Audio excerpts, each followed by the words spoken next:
Because the alien didn't look like a human, the grandmother raised its hands high and put a coat on it, which made it seem much more natural. Little did she know, this simple act of kindness would end up saving her life. One day, a thief broke into her house and accidentally encountered the grandmother. To avoid getting caught, the thief decided to kill her. But the alien, several kilometers away, immediately sensed the danger. Its head changed color in an instant. The thief, still unaware that his life was about to end, continued his plan. A few seconds later, the color faded, and when the police arrived at the grandmother's house, they found the thief's body. The cause of death was a sudden explosion of his head. When questioned by the police, Annie tried to explain that she had no idea what happened. She was just as shocked as they were. The police, knowing that humans couldn't do such a thing, were left confused. After a moment of thought, Annie suddenly remembered something and quickly drove to a friend's house. There, the alien was in the yard, near its spaceship. Without saying a word, Annie ran up to it and hugged it, thanking it for saving her life. Only the alien could have done something like that, and all three of them felt fortunate to have taken it in. A few nights ago, a loud crash woke Jess from his sleep,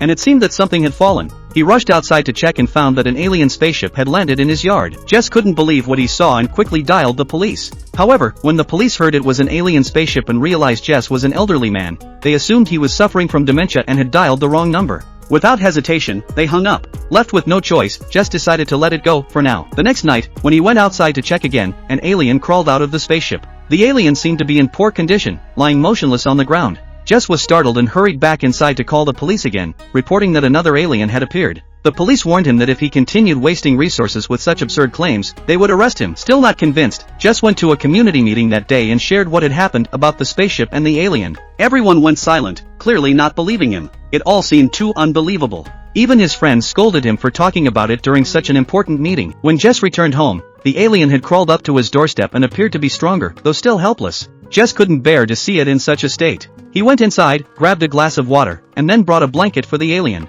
Fearing the unknown, Jess didn't bring it inside but instead settled it in the yard for the night. The next morning, when he woke up, the alien had wrapped itself in the blanket and was sitting by the door, looking like a homeless child. Feeling sorry for it, Jess invited the alien inside to warm up. However, the alien didn't seem to understand English. Jess made a gesture inviting the alien in, which the alien seemed to understand and remember. Later, the alien would invite Jess to visit its home planet.